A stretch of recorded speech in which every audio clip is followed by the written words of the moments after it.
Hello student, how are you? I hope you all are happy at your home. My dear student, in our previous video, we have talked about Legislative Assembly, Vidhan Sabha. This is method of elections, provisions of reservations of seats, nominations of the members of Anglo-Indian community. Today we are going to start qualification for the Legislative Assembly candidates. So listen me carefully. Let's get started. Qualifications for the Legislative Assembly candidates. First is he must be a citizen of India. वो India का नागरिक होना चाहिए. Another point is he must be above the age of 25. उसकी as 25 से अधिक होनी चाहिए. He should not hold any office of profit under the union or the state government. और उसे किसी भी लाभ के पद पर नहीं होना चाहिए, या वो यूनियन का हो या स्टेट गवर्नमेंट का हो. Fourth point is he should not be an insane और insolvent persons. Insane means mentally ill, पागल, एंड इंसॉल्वेंट बैंकरप्ट, दिवालिया. ना तो वो बैंकरप्ट पर्सन होना चाहिए, ना ही वो इंसान पर्सन होना चाहिए. He should not have been convicted of some grave offence, और ना ही उसे कन्विक्टेड यानी डिक्लेयर्ड गिल्टी, मतलब दोषी करार दिया हुआ नहीं होना चाहिए. Of some grave offence. Grave means होता है टॉम्ब, किसी की कब्र. ऑफेंस यानी अपराध.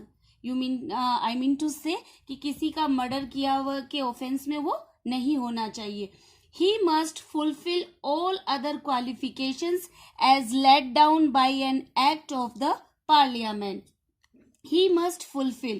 Fulfill means attain, पूरा करना, कि वो fulfill करना वाला, attain करने वाला होना चाहिए. all other qualification, दूसरी qualification के साथ as laid down. laid down means put down, मतलब रखना. by an act of the parliament, कि पार्लियामेंट के जो एक्ट्स है उसके अकॉर्डिंग उसे पुट डाउन होना चाहिए.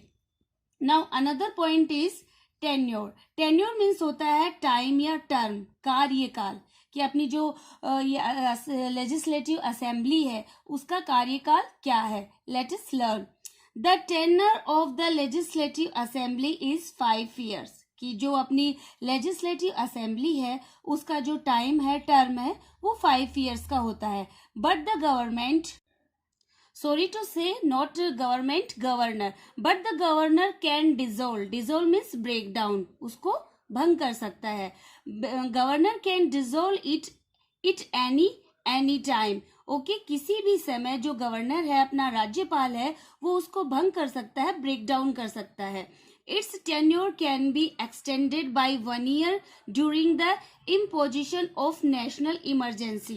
कि जो ये टेनर है, अपना टाइम है, टर्म है, उसको एक्सटेंड किया जा सकता है. एक्सपेंड यानी उसको बढ़ाया जा सकता है. बाय 1 year, 1 साल के अंदर. During the imposition. इम्पोजिशन यानी होता है फॉस्टिंग, अधिरोपण करना. मतलब अगर ऐसी स्थिति, नेशनल इमरजेंसी यानी क्राइसिस, कि जो अपनी कोई राष्ट्रीय आपातकालीन स्थिति अगर क्रिएट हो जाती है तो उसको 1 years का बढ़ा सकते हैं. Now this was sessions of legislative assembly, कि जो लेजिस्लेटिव असेंबली है उसका सेशंस कैसे होता है. The governor can convene means summon, बुलाना, कि जो गवर्नर है उसको समन कर सकता है द सेशन के लिए, जितने भी अपने सेशंस होते हैं उसको एट एनी टाइम, किसी भी समय. But a period of more than 6 months must not lapse between the 2 sessions. लेकिन but a period of more than 6 months, लेकिन जो उसका जो पीरियड होते हैं वो 6 months से अधिक होते हैं. Must not lapse between the 2 session, कि 2 session के बीच में उसको लैप्स नहीं कर सकते, एक्सपायर नहीं कर सकते, उसमें कोई चूक नहीं हो सकती, उसमें कोई कमी नहीं कर सकते. सो these are the sessions of related to legislative assembly. Now officials of the legislative assembly, कि जो officials होते हैं legislative assembly के, वो कौन होते हैं. Speaker, first is speaker and second is deputy speaker. The member of the legislative assembly elect a speaker, कि जो मेंबर्स होते हैं लेजिस्लेटिव असेंबली के वो स्पीकर को इलेक्ट करते हैं. स्पीकर यू कैन से अध्यक्ष. And A deputy speaker from amongst themselves, उन्हीं में से एक डिप्टी स्पीकर इलेक्ट किया जाता है.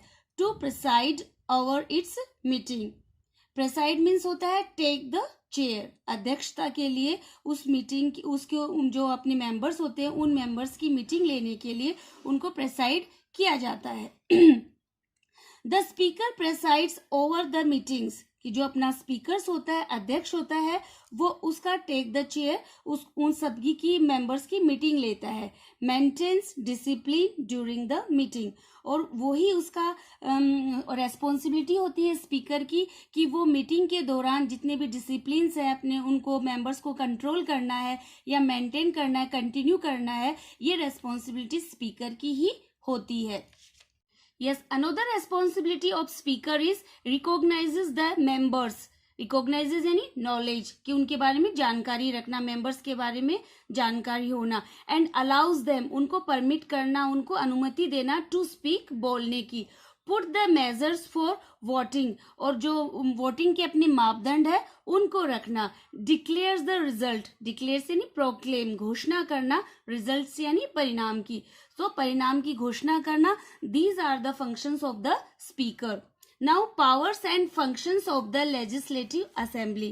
Now let us see कि what are the powers and functions of the legislative assembly, कि जो legislative assembly है उसके कार्य क्या होते हैं और उनकी शक्तियां क्या होती है. Let us start. First is legislative powers. The legislative assembly can make laws on the subject grouped in the state list. Okay? कि जो लेजिस्लेटिव असेंबली है वो कानून बनाती है किन सब्जेक्ट के ऊपर, कि जो स्टेट लिस्ट में जो ग्रुप में होते हैं उनके ऊपर. And the concurrent list, concurrent list होती है कि जो समवर्ती अपनी सूची होती है. कंकरेंट लिस्ट यानी स्टिमुलेटेनियस, जो समवर्ती सूची के सब्जेक्ट्स होते हैं, विषय होते हैं, उनके ऊपर अपने वो लॉज बनाती है. Now but if the law passed by the legislative assembly, कि परंतु ये जो लॉज हैं वो पास किए जाते हैं लेजिस्लेटिव असेंबली के द्वारा. कम्स इनटू कन्फ्लिक्ट, कन्फ्लिक्ट यानी डिस्प्यूट, संघर्ष. जब उनके बीच में कोई डिस्प्यूट या कन्फ्लिक्ट, संघर्ष उत्पन्न हो जाता है with the laws passed by the parliament, कि पार्लियामेंट के द्वारा अगर कोई लॉज पास किया जाता है और उसमें मेंबर्स के बीच में डिस्प्यूट या संघर्ष हो जाता है तो उसकी जो अपनी जो निर्णय लेता है वो अपनी लेजिस्लेटिव असेंबली लेती है. Related to the concurrent subject, कि जो अपने समवर्ती सूची के जो सब्जेक्ट है उनसे संबंधित.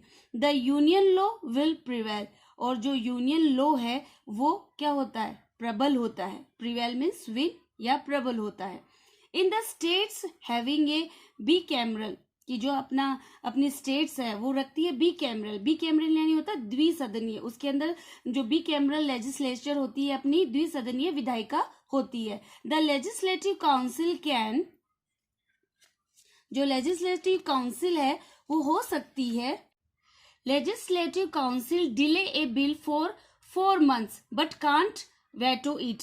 डिले मीन्स डिटेन, देरी से, कि जो अपनी लेजिस्लेटिव काउंसिल होती है, जो अपनी विधायिका परिषद होती है, वो उस बिल को 4 month के लिए देर कर सकती है, उसको स्टॉप कर सकती है, डिटेन कर सकती है, बट कांट वेटो इट, परंतु वो उसको रोक नहीं सकती.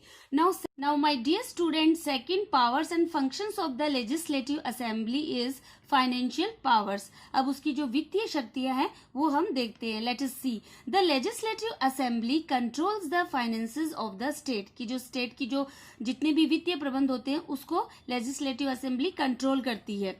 It approves the annual financial statement, और ये जो वार्षिक इसकी जो वित्तीय स्टेटमेंट होती है उसको अप्रूव करती है, एक्सेप्ट करती है, मंजूरी देती है. For example the budget. You can see the government launches the budget as according action to be taken by the government, by means of which it authorizes the government to impose, reduce और abolish taxes.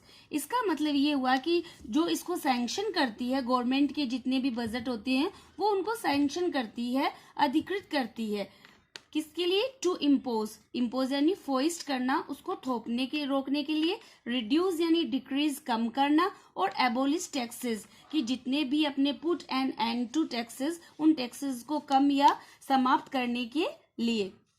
The state government can spend no money without its approval कि legislative assembly के permission के बिना कोई भी state government है वो कोई भी मनी स्पेंड नहीं कर सकती। स्पेंड मनी ले आउट, खर्च करना।